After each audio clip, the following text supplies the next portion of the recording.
Ladies and gentlemen, welcome to Hero Movie Podcast, your greatest source for superhero movie discussion in the multiverse. I am your host, Adam Portrais, and I'm joined again in the year of 2017 by Mr. Sean Keenan. Hardy wants to know where that rock came from. And, of course, Bruce Leslie. I'm a prickly pear, and 2017 is the year I become a Gilmore Girl. You aren't already a Gilmore Girl? No, but over Christmas break, I've been doing some binge watching. Oh, sometimes you gotta make for the Gilmore Girls. I don't know what that means. I'm more of a Lorelai than a Rory, I gotta say. I could see that. That was a show I never really got into, but I was just like... but Sean Gunn steals the show. Okay. I'm just gonna laugh politely right now. Just imagine what a kind of speaking of CW shows, what one would be like if it were kind of written by somebody who does dialogue kind of Tarantino style, but has to make it PG for television. Yeah, it kind of feels like I'm watching a community play with some of the dialogue, and that's the fun of it. But we will not be talking about the Gilmore Girls on this week's episode, as you might have put together from the music up top. We are going to be talking about the first half of Season 3 of The Flash. Probably, I would say, our most favoritist CW show there. I mean, there's some good stuff on the rest of the things, but I'm going to say... Riverdale hasn't premiered yet, so I'm going to hold my judgment. This is true, though. We will be doing Riverdale in not too awful long, so, get excited for that. I'll have a finely crafted history of Jughead for that comic book tie-in. Why am I not surprised? I mean, and frankly, I would expect no less than that. I would be more surprised if he didn't have one. Yeah. Yes. If he just came through and was like, I don't know what this stuff is, guys. I'm very confused. Archie? It's, maybe. Who knows?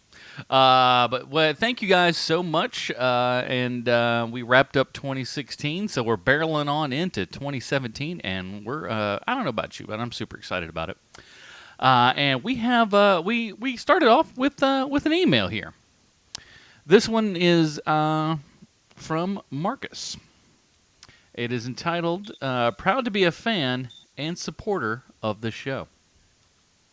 Hello, gentlemen. Needless to say, I love the show. I listen to a lot of podcasts, but this is the only one I've ever felt a desire to email or specifically to support. I don't even give money to my favorite NPR podcasts and donations from listeners, their whole deal. No one needs to on that one, let's be honest. They got enough. They sell those tote bags. We don't have tote bags to give, so, and you have to give I actually... $400 get you a tote bag and maybe an umbrella. It's true. I kind of bag on NPR, but I did actually man the phone banks for a local NPR station once during a pledge drive and stuff like that. You do have to give an ungodly amount of money to get anything that's worth a darn. So it goes on. I'm proud to be a Patreon supporter of HMP and the whole family of nerdy podcasts. I discovered you guys through an awesome Preacher podcast, which became required listening for me. Then I made my way through the whole back catalog of HMP episodes. I've recently started listening to Heroes and Villains, and I love the smooth, dulcet tone of Bruce's monologue voice. He's like the Bob Ross of podcasts. That's what I aim for, a little Bob Ross, a little Mr. Rogers' Neighborhood. Come on, kids. You should see his collection of sweaters. It's amazing. I had to get rid of a lot of them after that whole Bill Cosby thing. Oh, indeed. Just wanted to say thanks for the hours of entertainment. I'm a comic book nerd and film nerd, so you guys are definitely speaking my language. Keep up the good work. Happy holidays. That is from Marcus. P.S. I often find myself thinking, Dr. Dan Dew makes a good point, and I'm scared of what that means about myself. And I think he means the old Dr. Dan Dew, but we got a new Dr. Dan Dew now as well. So, thanks, Marcus, for writing in, man. And if you would like to help us out, like Marcus has, go down to patreon.com/HMP and throw a couple of shekels our way, man. We got a whole bunch of people that are getting on board here. Our two biggest executive producers of the month, of course, yet again, are Matthew Schnapp and Jim Beverly. Long-time listeners, long time. Love those dudes. And, of course, Beta Foo, Khalil DeMonkel, Charlie, Warren Leo, Marcus Terry, as we just mentioned there, Eric Freeman, our good friend Rocket Face, Gorgon Campy, Marlon Goebel, Winston Spalding, Mike Eastup, Epollonius, Louis Longshadow, Lee Spevig, Steve Hayden, sure, and Lauren Carroll. Thank you guys all so much for your Patreon, donations here and everything. It is literally helping me keep the lights on and everything like that. So much appreciated to you guys. So thank you. Yes. All right. So guys, when you sit down and you go, hey, I've got to go through 18 different episodes of Flash this year, right? Yeah. Okay, maybe it's not quite that many. We've only got the first 9, so but before we get into this show proper and everything, let's go ahead and take a little listen to what they've kind of teased for us for season 3 here of The Flash.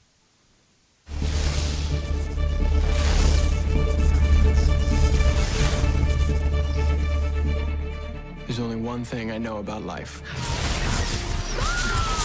I know some things happen by chance. And some things happen because we make them happen.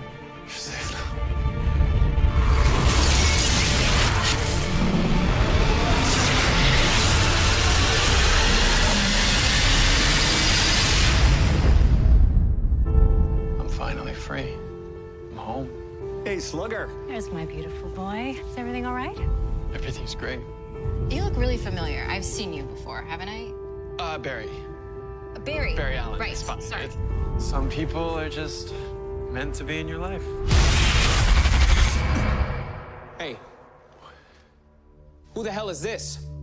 Cisco Ramona's the richest man in America. Is there a better way to get to work than by helicopter? Cisco. Don't call me that. I don't know you, String Bean. We're not partners and we're not friends. You don't know me. You don't know my life. We're something else to each other where you come from, aren't we? This isn't your home, Barry. It's a mirage. It's already screwing with you and everyone you love, and pretty soon it's gonna take me right down along with you. What should we call this brave new world that you've whipped up for us? I was thinking Flashpoint.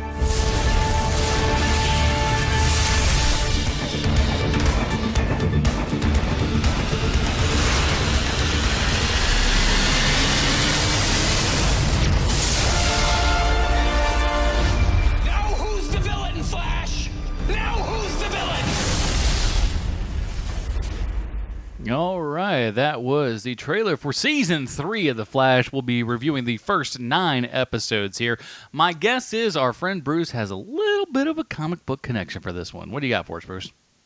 Well, this will be a quick one. Oh, all right. Well, goodbye, everybody. Edward Claris is known as the Rival. He's the enemy of the Golden Age Flash, Jay Garrick, and he first showed up in 1949.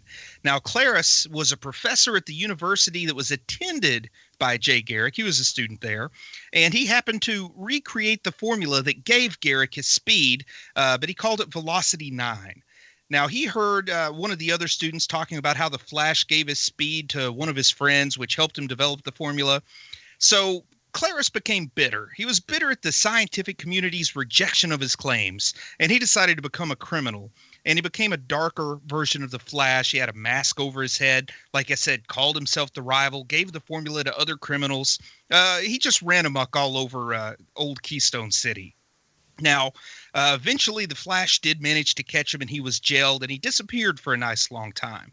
Albert Desmond is the name of a chemist who suffers from dissociative identity disorder, what many people used to refer to as multiple identity disorder or multiple personality disorder. But he had 2 distinct personas. One was a law-abiding personality, and the other one was, let's say, a little bit more criminally inclined. Now, after he was sent to jail as a result of his first encounter with the Wally West Flash, he learned about something called the Philosopher's Stone. He escaped from jail, he found the stone, and he used its power to transmute elements and restart his criminal career as Dr. Alchemy. Now, eventually, his good personality resurfaces, and that causes him to quit crime and hide the stone. Savitar, on the other hand, is a solar deity in the Rig Veda. And I wasn't sure what the Rig Veda was, so I looked it up, and it's an ancient Indian collection of Sanskrit hymns. It's one of the 4 canonical sacred texts of Hinduism known as the Vedas. He's also a DC Comics supervillain. That one I know a little bit more about. He was created by Mark Waid in 1995, and his backstory is that he was a Cold War pilot from a third world country, and his plane was struck by what appeared to be lightning. He went down in hostile territory, and the stress of the situation led him to discover that he now had speed powers that he could use to defeat the enemies that were chasing him. He became obsessed with this speed power, and he named himself after Savitar, the Hindu god of motion, and he dedicated his life to unlocking its secrets. His obsession gained followers, and he became the leader of a cult. In search of more knowledge, he sought out the only other super speed hero at the time, and that was a guy named Johnny Quick. Savitar was defeated by Johnny Quick, kind of banished to the Speed Force. But he managed to escape decades later, and he found out that the cult of Savitar had grown in his absence, awaiting his return. He then sought to eliminate all the speedster competition. That included the Flash, who was Wally West at the time, Impulse, Golden Age Flash, Jay Garrick, Johnny Quick, Jesse Quick, and especially a guy named Max Mercury. Now, it is important to note that Barry Allen was still dead at the time due to the events of Crisis on Infinite Earths. Wally's direct line to the Speed Force prevented Savitar from stealing his speed, and then all the speedsters kind of joined together to foil his plans.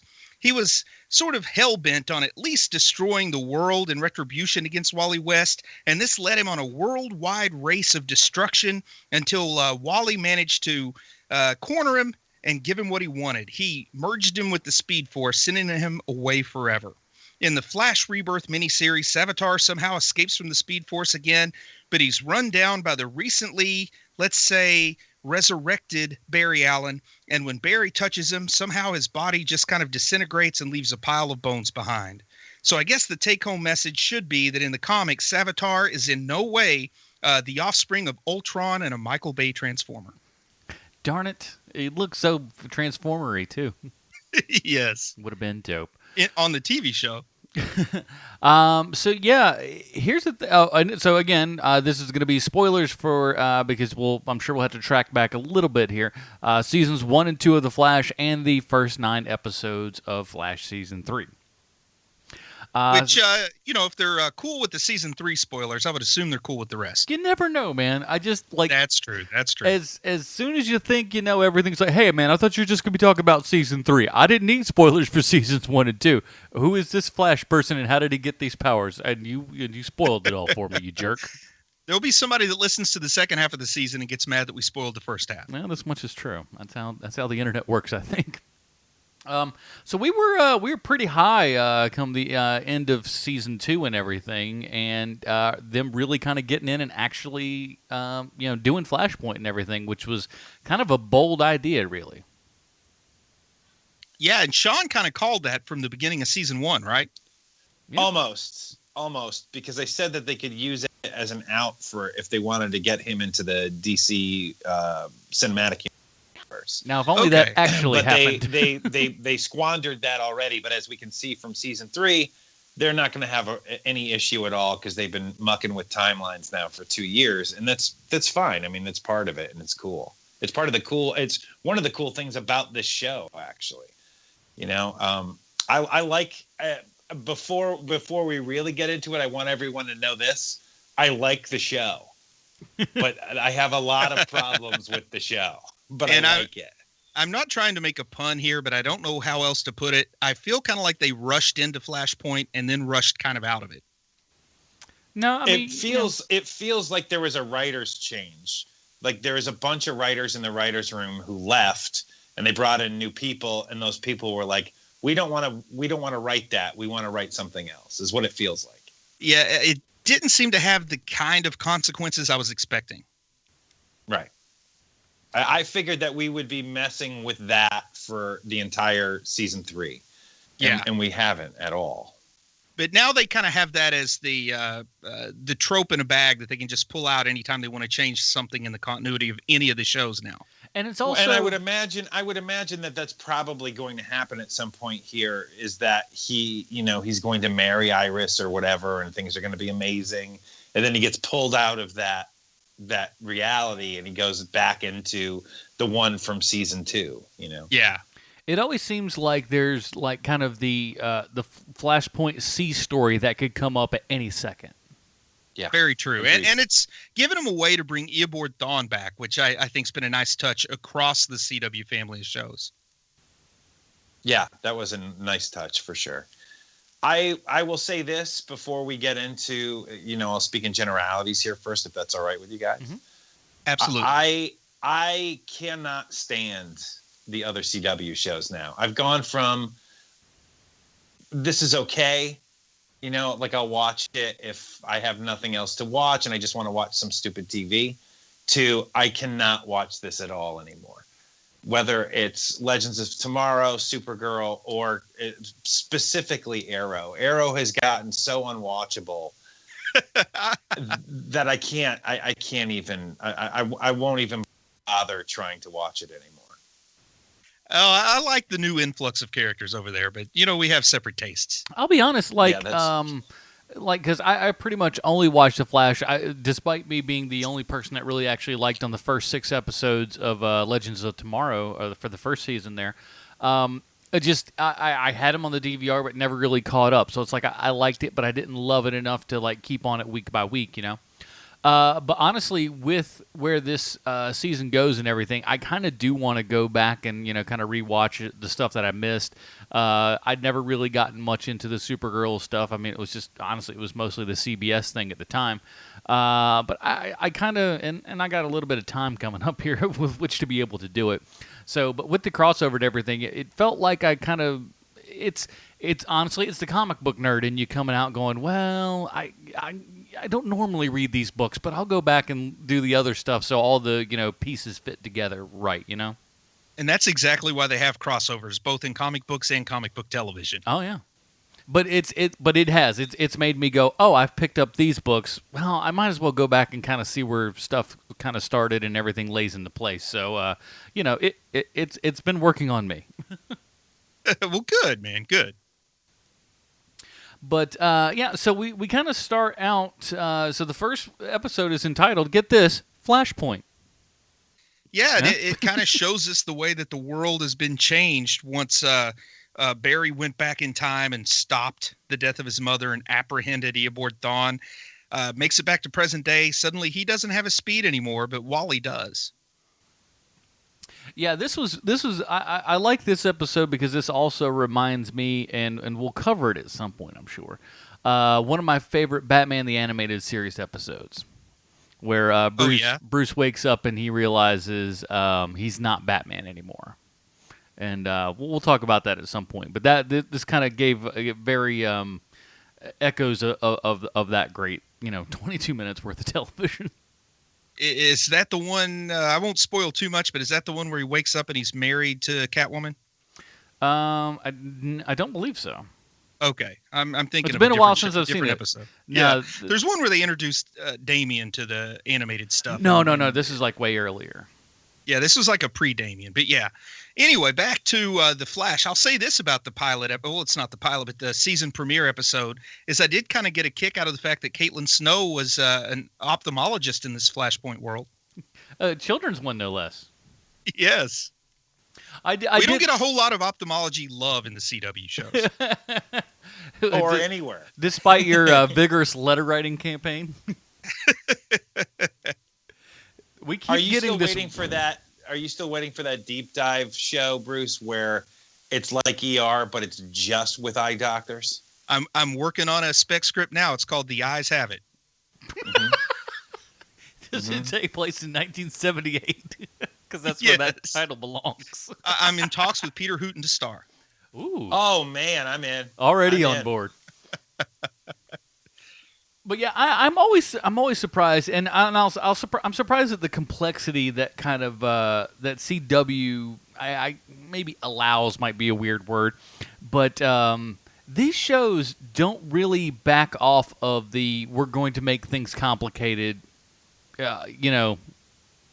just deal with it kind of thing. Not at all, and And also with Berlanti, I want to say that going into season 3 with the pictures and the casting announcements and things that have been released, and we saw The Rival, I really thought that The Rival was going to be this season's Reverse Flash or Zoom. I thought he was going to be the season-long villain, and by the end of the first episode, we find out that that's not quite the case.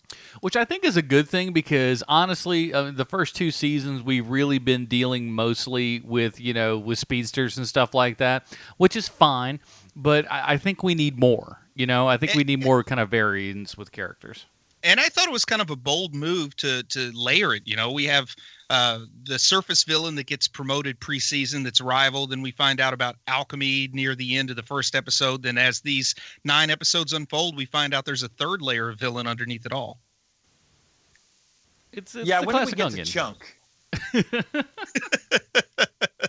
When did we get to the slowest man alive? Come on. That's what Reverse Flash should be. I would like to see them explore something that isn't Flash going up against another speed guy. I think that they've run that course, and hopefully they do some course correcting after episode 9 here. And they were so close to that in season 1 with the Rogues coming together, particularly with Snart and Rory, Captain Cold and Heat Wave. Mm-hmm. They really could have done something fun and long lasting with the Rogues, but they sort of steered away from that. They'll still have like a Villain of the Week episode here and there where they bring another Rogue in. I think they had the Top and Mirror Master this season. But yeah, you're right. It's going to start to seem like same villain, different costume soon. Well, I did read a thing. Well, I didn't. I read the headline because I'm, a whole article that's basically usually tells you nothing.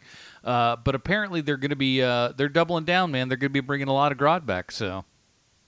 Okay, now that I could go for, man. The big psychic talking gorilla makes a much more interesting villain for me. Totally agree. That's the word on the street. Which brings me to one of the things that I cannot stand about the show, and it's just cringe-inducing. Okay. I love that Gorilla Grodd's on the show. I love that it works on the show. He's one of my favorite things about The Flash. But one of the things that makes me mental about this entire series is, for as good as the good parts are in this show, the bad on the show is equally as bad. The dialogue is so poor that I can literally say before they speak what they're going to say when it's not something either dealing with the timeline or power sets or things of that nature. When it's just 2 characters in a room without costumes speaking to each other, it's so poor. The writing is so bad that if I didn't think I would miss something, I would just fast forward through it. I will admit that it does seem to go into daytime television territory with some of those moments like you're talking about. Man, it's bad. And there is something new with this season, and we'll get to that when we get to it, where when you have an actor who is really, really good, like an amazingly good actor, it all that does is just throws a spotlight on the people on the show who aren't terrific actors. Well, I think that's a great segue for the big event on episode 2 when Harry Wells and Jesse Quick show up and they decide to recruit a new Harry Wells. I thought this was a really odd change for them, and you know what I really think it came about on? Tom Cavanaugh wants to get a haircut. Tom Cavanaugh wants to get a haircut, therefore we have to make this a different kind of Wells, therefore justified, I guess?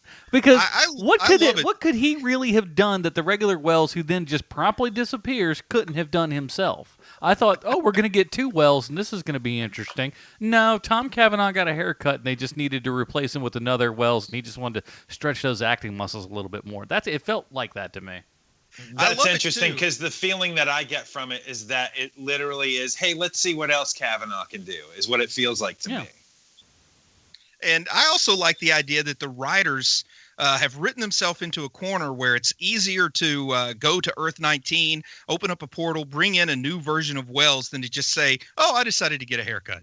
Yeah, exactly. It really feels like that. It's just like you could have been like, "Hey, and that's a great new haircut you got there, Dr. West." Oh, why, thank you, and then just move on. I don't know. Every season, I'm always worried there's going to be no more Tom Cavanaugh at some point. And I'm glad they're keeping that going and finding ways to keep his character interesting. Though I'm still partial to the Earth 2 Tom Cavanaugh and Jesse Quick. I'd like for them just to come to Earth 1 and stay. Yeah, and that's also another thing. Like when new Earth 19 Dr. Wells came in, him and Earth 2 Wells and Quick are just gone. They're just gone. Yeah. They don't even really make a proper, like, bye, everybody, we'll see you in the funny papers. They just kind of go. And I like her a whole bunch. I liked another kind of, just a female perspective in there. She just brought a lot of fun to it. And then just poof, gone. I wouldn't mind them bringing her back, but I do think they need to stop it at 3 speedsters. If we have Barry, Wally, and Jesse, we don't need them bringing in Impulse and other things like that. I think 3 speedsters. We don't need Max Mercury. We don't need Excess. We don't need to get too carried away, but I would like the idea of 3 speedsters on the team. And that's fine. I mean, and then the occasional Jay Garrick pop over. Yeah, but you can have too much of a good thing. I think that's one of the big problems. But yeah, I guess one of my we'll do a couple kind of gripey stuff, and then we'll get into things that we like. But there's sometimes where characters will have like a whole giant swing of their personality and stuff. The whole thing with Cisco's brother dying and stuff. It seems like the character in the middle almost forgets that his brother's dead, and then he's back to pouting and going, "Well, I don't like Bear anymore. He's a jerk because my brother's dead." And with all the Flashpoint timeline, Quicko, Presto, Changeo stuff, I kind of wasn't real sure if his brother was alive or dead either until he started pouting. So I can forgive him for that. And and then there's other parts where I don't think that we focus on it too much in the Flash here, but then there's in the crossover episodes and stuff. I mean, people got babies that they didn't have before, for heaven's sake. Yeah, which is changing something for changing its sake. You know what I mean? Because the baby, the female baby wasn't much of a character. The male baby's not much of a character. Some of that stuff is just to let you know that there are consequences, but not any that are so meaningful that we'll have to change any of the essence of our show. Yeah. Well, and I think that's one of the problems with the show, actually, is that they need to have consequences to this stuff that are much bigger than, Cisco's brother, who we barely knew, has died off screen. They need to have bigger, badder consequences than what we're seeing this year. You cared a little bit more when Ronnie died. Right, yeah. Exactly. Or even do something like they come back and he comes back to this new timeline and Iris is a police officer and Joe works for a newspaper. Just some little things like that I think would have been more interesting to me. I did like Alcoholic Joe, though. Yeah, but Alcoholic Joe is pretty great. It's so great. Him just kind of doing a half weekend at Bernie's kind of style, just getting them all set up and everything. I'm gonna brush your teeth for you. Good luck.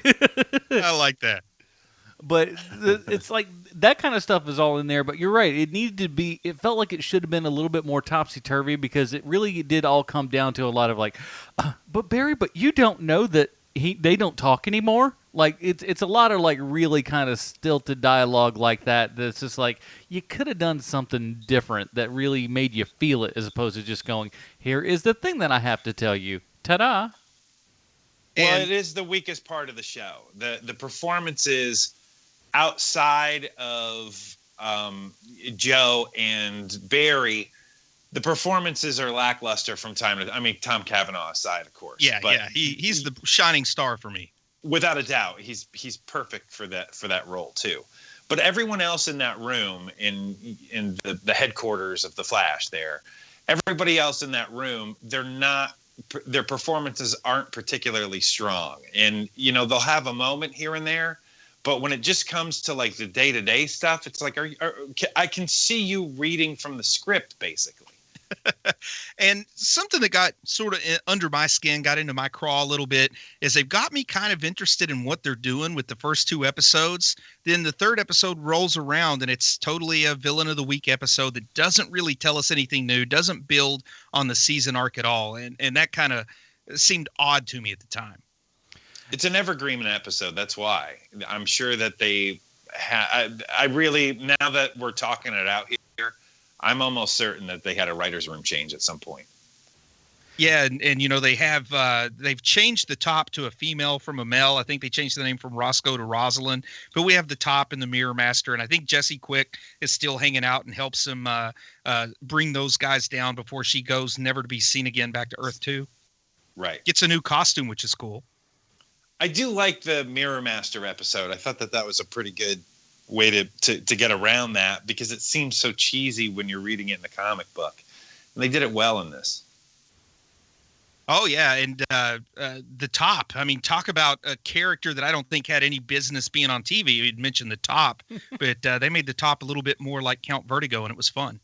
Yeah, that was neat. I was a little bit upset to where, you know, the chick learns that like her nickname has been the top, and she goes, I like it. Like, do you though?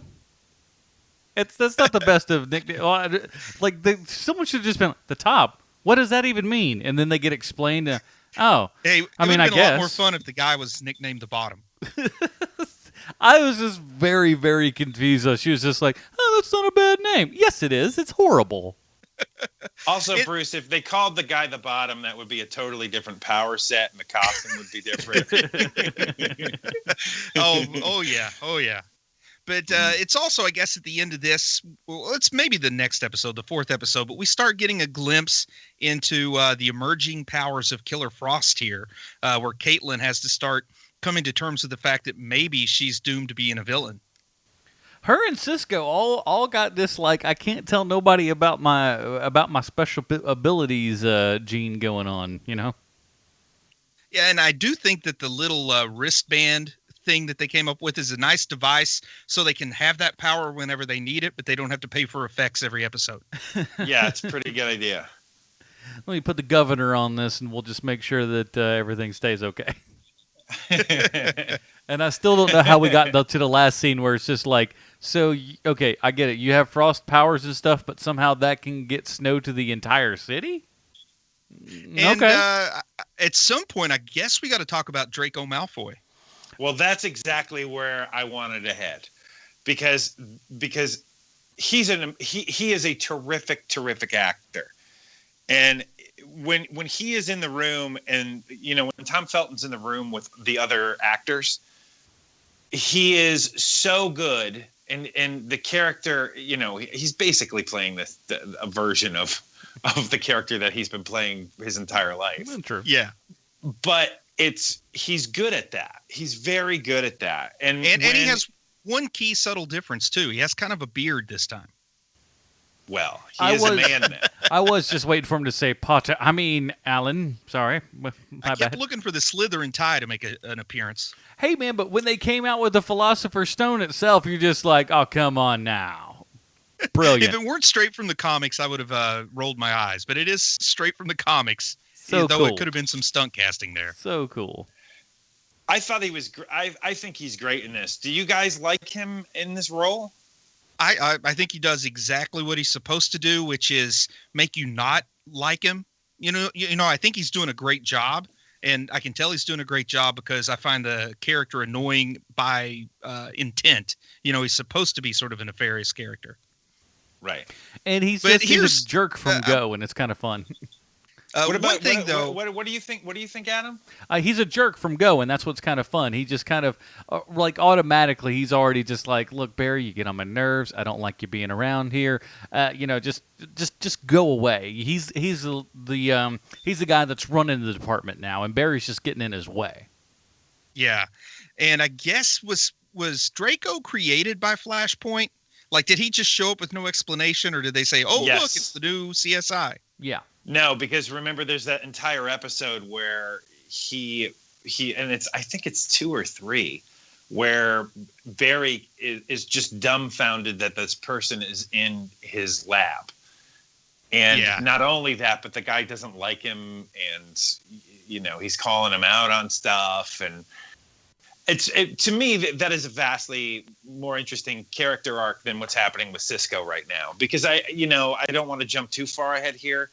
But I think that Draco Malfoy, and I can't believe I keep calling him that, I think that he brings something to the show that was missing, which is that there's a character who thinks that he is doing the right thing, even though he might be on the wrong side of things. And it's so much more interesting than watching Cisco pout that his brother's dead.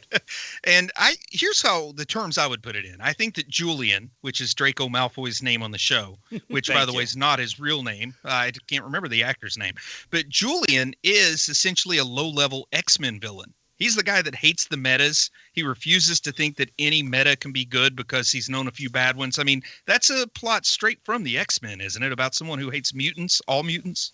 It is, but that makes this whole show a little more interesting. Is that yes, but he believes what he is doing is the right thing. Like his character is not someone who I'm going to be bad because I have these powers and I want to beat people up, you know? But I do think they missed an opportunity. I think the writers missed an opportunity in the first half of the season here with that actor and that character of Julian. I keep calling him Draco, but I think they should have made him more of a Snape. And what I mean by that is we all expect him to be the villain. We see the actor. We think that actor is going to be cast as a villain. He hates Barry and the metas in the show. We're all pointed, everything is pointed at him as being alchemy. And I think he should not have been alchemy in the end. I think they should have been convinced he was. Alchemy should have been trying to make it look like he was. Then at the end, they find out that it was never him. I would have liked it. I totally agree, but this isn't that show. You know what I mean by that? Yeah. This show doesn't have that complexity to it. This show has a giant shark man that runs around sometimes. That's right. And he's really cool. And then they'll cut to, everyone's drinking coffee again. At CC Jitters. That's right. Oh, are they ever going to open a chain of those? Like, will this show ever get big enough that they open a CC Jitters in our hometowns? I guarantee you that Berlanti has plans somewhere. If Luke Steiner could do it, so can CC Jitters. Absolutely. But, I'm fine with him being kind of the, guy we expect him to be. Doesn't really. I wish it bothered me, but it doesn't. So that's good. And I think by episode 5, Savitar shows up. And I want to hear your all's thoughts on Savitar, and then I'll give you mine. You're right. He did look like a transformer. Yeah, with a touch of Ultron. He looks exactly like Megatron in the first Transformers movie. And why? I mean, my question is why? That's terribly expensive. It's not faithful to the comics. I don't know that it adds that much appeal. I think if they'd made the character just this sort of mysterious, sort of dark-haired, dark-skinned guy under a mask, and we didn't know much about him, and we find out maybe he's 1,000 years old or something. I think I would have liked that better than this big robot thing, which nothing about a robot seems ancient Hindu to me. I'm guessing that there's a playbook somewhere where they're saying, okay, so we've had 3 villains that are actors in costumes. Now we have to have a CGI character. They did it with the shark guy. They do it with Gorilla Grodd, where every couple episodes you got to have that CGI villain because it's so, otherworldly. And it just feels like the machine of cranking out these episodes, that's how they work. Oh, we've had the top. We've had alchemy. now let's make a robot. So that's a straight line. It goes top, alchemy, robot. Well, it's basically, hey, listen. Hold on, I'm taking notes. The guys on NFL football on Fox, they got Cletus, the You're robot, right. the football playing robot. Let's do that. That's really what it feels like. Guys, this weekend I saw a robot. He went and spiked a ball. Changed my life. Oh, man, we all sound like the dad on the Goldberg saying robot over and over again. It's robot, isn't it, guys? Yeah, it is. No. Lest anyone... We're going to get called out on the... Lest anyone just go... There's not Jewish pronunciation of robot. There's not 1, not 2, but 3 people who say robot as opposed to robot. Well, I had a sketch comedy show for a million years where I had to say the name 1,000 times a day. So forgive me for using robot instead of saying the word robot. Robot Johnson. That has a better ring to it. I like it. It does, actually. It's the best Jewish comedy. I've started my own troupe called Robot Johnston. Ooh, even better. I love it. You should do it. But it's me and my dog, but we're working on it. I was gonna say it's a one-person comedy troupe. Very light on the comedy. Yeah. That's a great idea. Like Smashing Pumpkins, where it was just Billy in the studio, and he's like, "I gotta hire some people." Like, that's a great idea. And what's amazing, he hired no less than like 3 Asian female bassists, which I admired his consistency in that regard. Hey, you got to go with what works and keep it working, man. Hey man, they make good bassists. What can I tell you? That's a good Billy But Corgan. yeah, Savitar, man, the character, I don't care for what they've made him look like, but I think it's a good step up. We had Reverse Flash, we had Zoom. Where do you take it from there? You bring in a god. And that's exactly what happened in the comics around the Bronze Age, where it's like, okay, we fought everything conceivable, so let's get Jack Kirby to take this to a new level. And the Fourth World Saga came around, and they're just kind of taking it that way. And I do like the character Savitar, a relatively new character compared to the Reverse Flash and Zoom. But I wish they'd made him a little more mystical and a little less technical. And look, here's the thing. You're the only person that knows the backstory of this character. And Mark Waid. No one watched. we Yeah, chat about it. Mark Wade's sitting at home, chewing on a cigar, going these so and so's and you. But that's about it. Everyone else is just going, "Oh, new robot. Good job." What I would like to see is the muscly boy of Wally West show up somewhere. I like from that failed Mark Waid plot line, where everyone was like, "What are you doing to the Flash? You were great. What's happening?" Mark Waid has a great thing of doing like, "Hey, here's some great stuff," and then it's like, "What are you thinking?" Yeah. that was all 3 of my answers, and they were in agreement. But after Savitar, after this season, when inevitably Barry defeats the God, where do they go next to make it even bigger? Maybe they distract us. I'll tell you exactly what it is. It's going to be future Barry is the bad guy. Yes, that's the answer I was looking for. Awesome. We're on the same page, Sean. Yeah, they have nowhere else to go.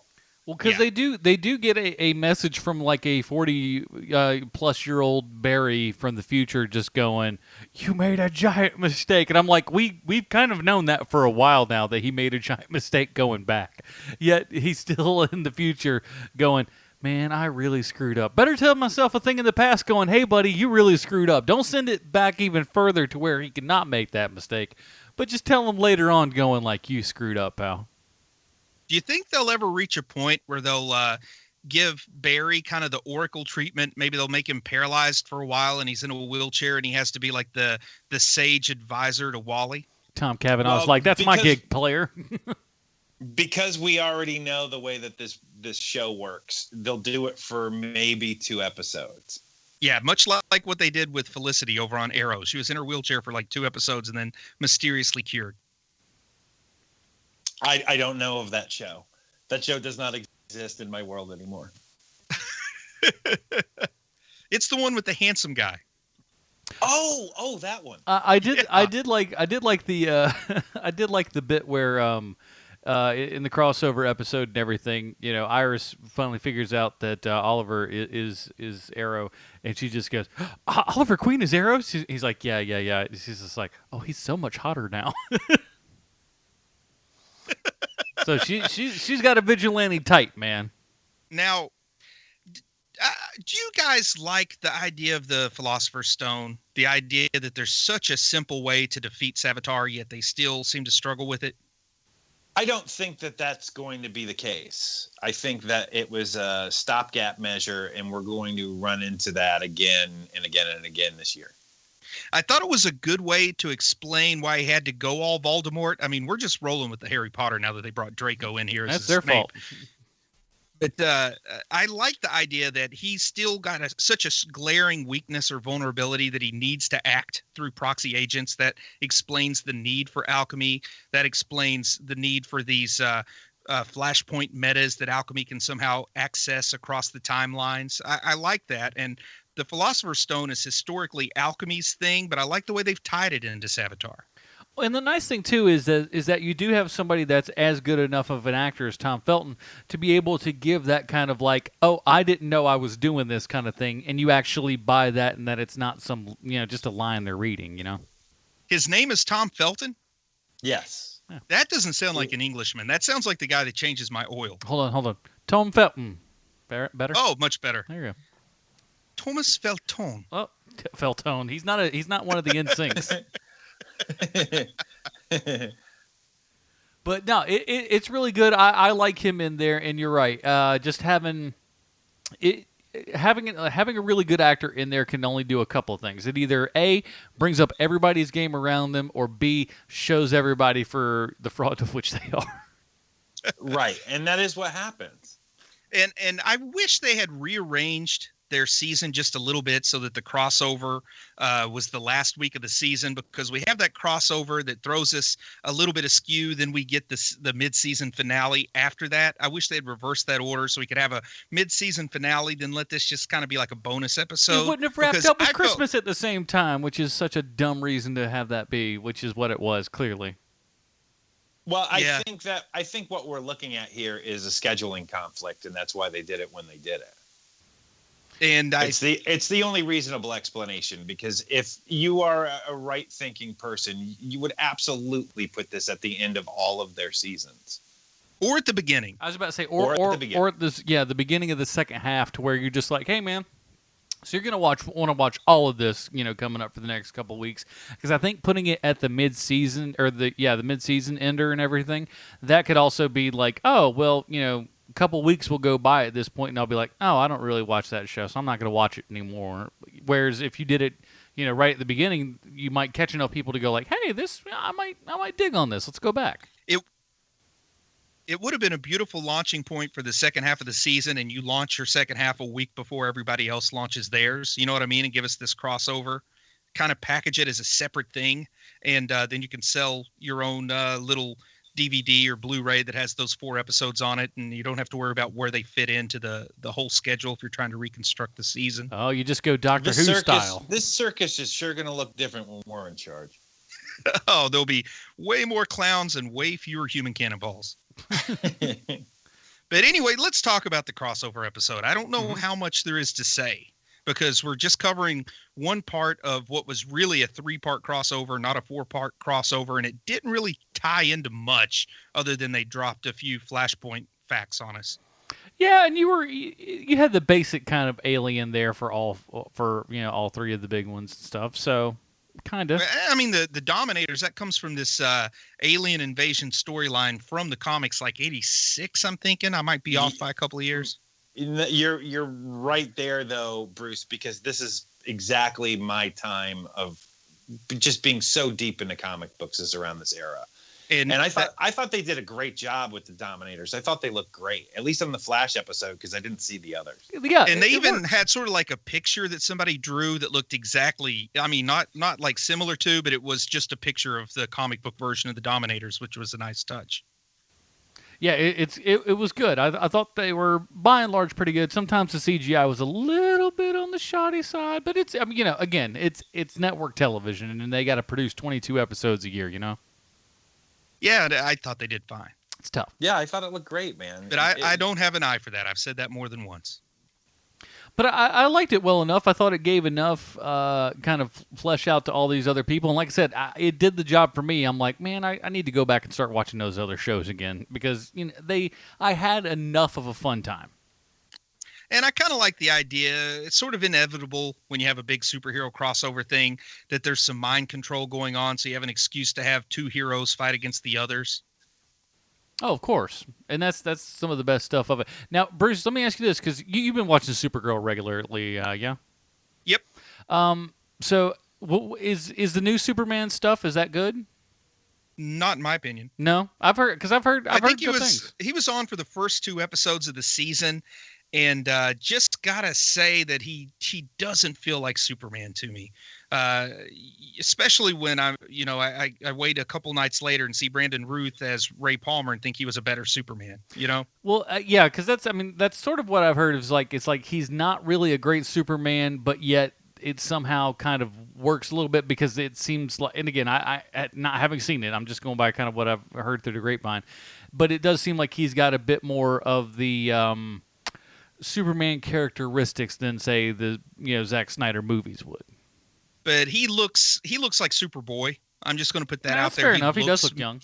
He looks 24. I think the actor's maybe 30, but in Hollywood, by the time you're 30, you better be looking 24 or retired. That's true. So that's just what got me. He looked more like a Superboy. If they called him Superboy, I would have been cool with it. I say that's an excellent point because I've seen those episodes. I saw those too, and he really does. That's the best way to put it. To think of him as Superboy. That's really good, Bruce. And the high point of the crossover, which you guys, I think maybe you saw it, Adam. Yeah, I don't think you did, Sean. But in the Legends of Tomorrow, the grand finale of the crossover, Kara Danvers, Melissa Benoist, she walks past Ray Palmer, Brandon Ruth, and he looks over at her and says, she looks kind of like my cousin, which is a nice in-joke to those of us who remember that he played Superman and that Supergirl is Superman's cousin. I love that so much. I was just like, oh, good on you, television program. And then the second highest point also happened in that finale episode, and the Chubby Wizard listeners will understand why I got such a thrill out of hearing Nathan Haywood say, have fun storming the castle. But I'll say this, and one of the reasons, and it was with this, and I liked her in the pilot stuff that we reviewed back when, but some about Melissa Benoist, I really like her. Me too. She just seems it's because she's really cute and a good actress. Yeah, really. I mean, that's at the end of the day, you're not wrong. What more could you ask for? She's extremely talented, beautiful, and nice. Well, there you go. And wants to be there. That's the other part to it. You've cracked it. It's all of those things. That is absolutely true. And it's so rare that I'm around a girl who wants to be there, so you got to appreciate it. Amen. My wife, my daughter, they both would rather me just go to another room and sit. Just please leave.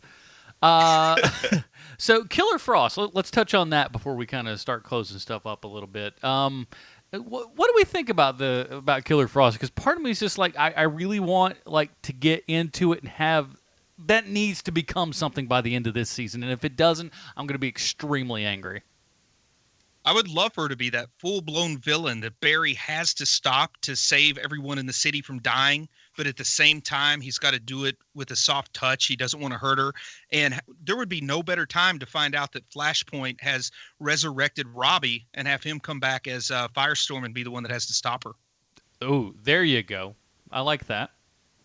And I called him Robbie because it's Robbie Amell. I know the character's name is Ronnie, but you can't have an actor named Robbie play a character named Ronnie and expect me to keep it straight all the time. Robbie. Yeah, at the very least, they should pull a Tony Danza like they used to do with him and just call every character of his Tony. We called the character Mark before, but he would never know when his cues were.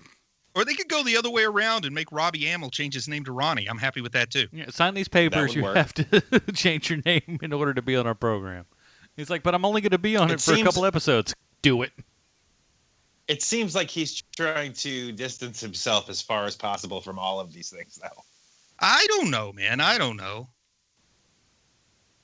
I say that. Something. He was in the X-Files revival. Oh, that's right. But he's good in that.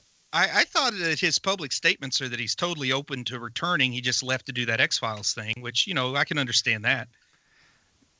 I think I have his statement here. Let me pull this up. Is you got to give me money, sucker. I don't know why he would put that in those specific words. I heard one time in the locker room, because the CW has locker rooms for their actors, that he got a glimpse He got a glimpse over at his brother's paycheck and noticed it was significantly larger than his. So now he's afraid to go back into that locker room. Indeed, that can be tough. Who wouldn't feel that way? Jeez. Yeah. But yeah, okay. So any other kind of final thoughts? Where do we want things to go? I like what we said. I like the idea of Caitlin becoming a full-blown villain that Ronnie has to come back to stop. That would be good. I think I would like to see the hero turn for Julian. I think that's being telescoped, that's going to happen. And I would like to see Savitar kind of end up going away and not making that much of an impact. I would like to see Mark Hamill go bananas on this show.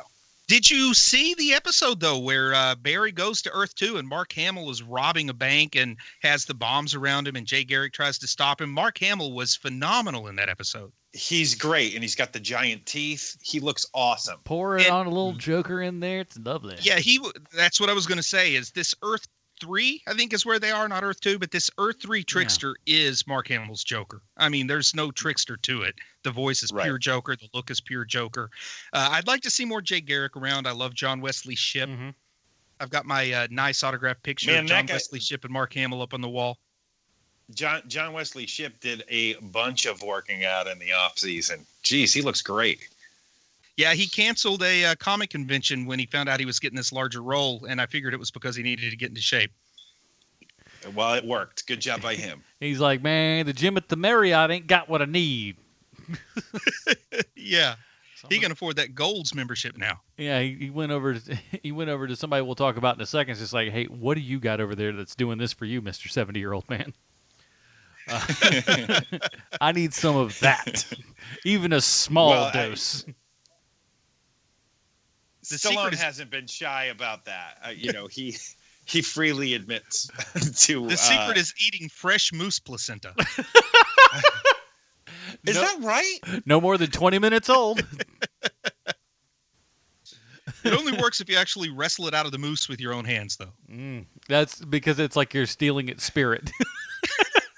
Native American style or something like that, where it's just like, if you don't do it, it's like its essence doesn't come directly to you, but only to the hands with which you pulled it from the loins of the moose.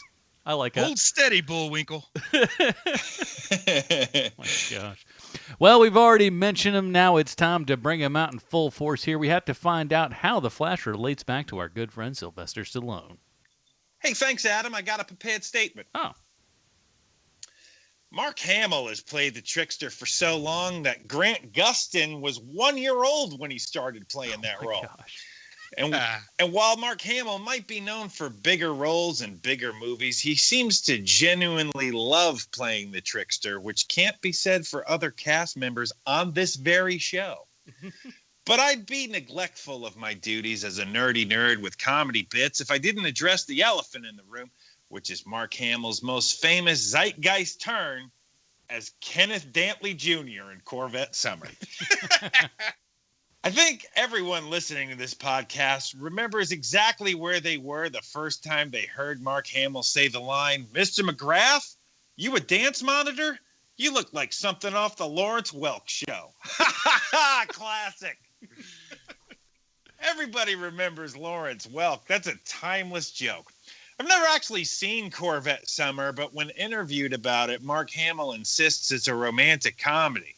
And if that's true, perhaps the boys in marketing should have workshopped the title a little bit longer, because I don't claim to be an expert in the feminine mind, but I'm going to guess that Corvettes appeal to maybe 11 women in America.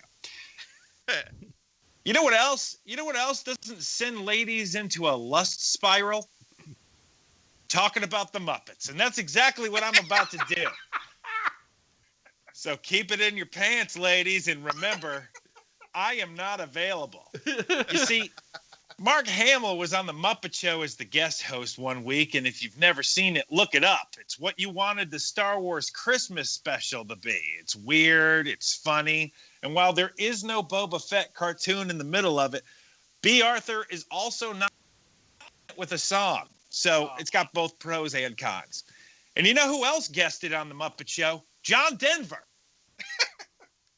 But so did Sylvester Stallone. Far more interesting, however, is the story that came out a few months ago about what almost happened. The criminally underrated movie Zombieland has a surprise cameo by Bill Murray. But just in case he turned it down, the producers also spoke with both Mark Hamill and Sylvester Stallone. Yeah, it's way better that it's Bill Murray, but it's fun to think about what could have been. And there you have it, HMPers, this week's Stallone connection. Now, Fozzie and Gonzo, let's review this half season and wonder how much longer before the rest of the world catches on that the rest of the CW universe is complete garbage. That's HeroMoviePodcast@gmail.com. All right, so let's get down to reviewing the first 9 episodes of Season 3 of The Flash. Bruce, what do you got for us? Sean, are you wearing a hat? No. You need to put one on and hold on to it because Season 3 of The Flash is the only current season of those shows on the CW that I think is not as good as the season before it. I think Legends of Tomorrow's better. I think Supergirl's definitely better since it left CBS. I think I already said Legends of Tomorrow. I think Arrow's fun. But Flash is still better than all those shows. I just don't think that I'm liking this season as much as I like the last 2. But I still like it a lot. I think I probably gave the last 2 the old Dick Grayson. I'm going to give this one to Tim Drake. All right, very good. Sean, what you got?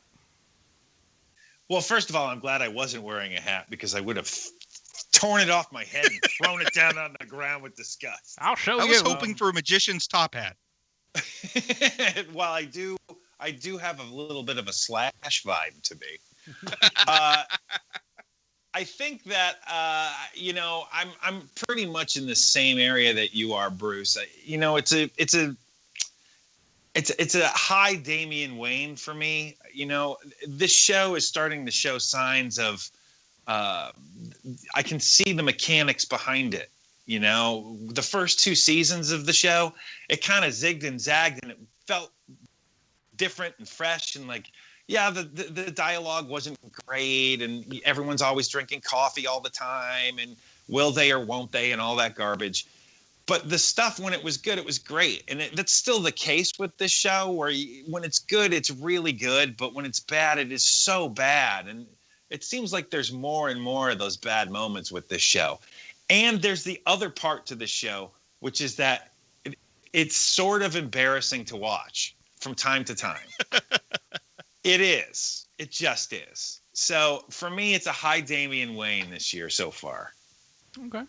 I'm going to go with Tim Drake on this one as well. I probably kind of fall right in the middle to where it needs a little bit more help. It needs kind of the Flash and everything, no pun intended, that the first 2 seasons had. It is lacking a little bit of that. But at the same time, it is also lacking a bit more of those kind of like sit down, coffee, cry out moments and stuff like that, which I'm all for getting rid of. We don't really, I'm not a 14-year-old girl, so I don't really, it's not in my wheelhouse there. But I'm still enjoying it. I'm still having fun. It's my favorite of all the CW shows, but this season and the crossover episodes has made me kind of want to go back and watch the others. That may be a good thing, that may be a bad thing, but we'll see. Yeah. All right, so next week, now on this show, we've reviewed a lot of things of dubious quality. But we have something next week that may top the charts. This may outdo Doctor Strange. This may outdo, what are some of our other classics? Power Pack. Power Pack is definitely there. That Nick Hammond Spider-Man thing, huh? Oh, I don't know. That's a tough one. But this is something that I'm one, sure that most of our audience has not seen. If you want to see it, it's on YouTube. It's called It's a Bird, It's a Plane, It's Superman. It's from 1975, and it is a musical. That's right. Our first musical. There's a Superman musical, and it's as good as you would imagine it to be. If you look on YouTube right now, where you can see it for the freeze, it's Superman, the 1975 musical is what I see it listed under. And there looks like there's a couple different ones out there. So pick your quality of choice, if you will. But that's what we're going to be doing next week, and boy howdy, I'm.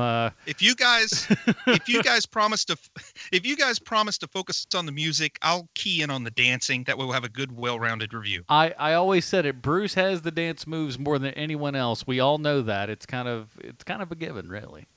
Nothing more entertaining than watching a chubby guy dance. You know it's true. Indeed. I mean, why do you think Rerun was so popular? That's very true. Indeed. Now it's sass mouth and dancing.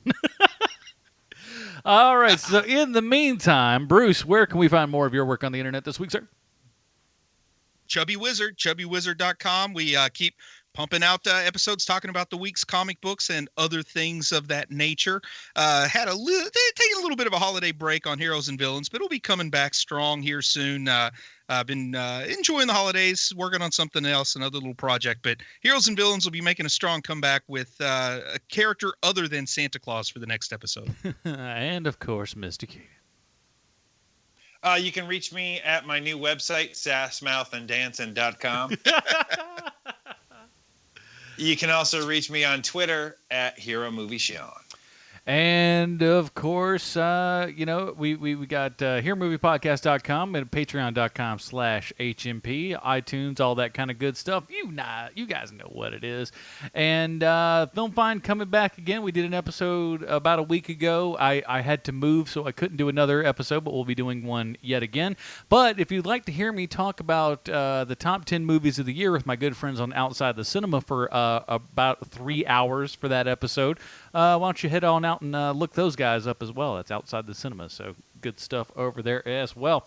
All right, everybody, that is it. Join us next week when we talk about Superman the Musical. It's a bird, it's a plane, it's Superman. For Sean Keenan and Bruce Leslie, I'm Adam Portrais. Stay super, everybody. Bye, Marty and Evie.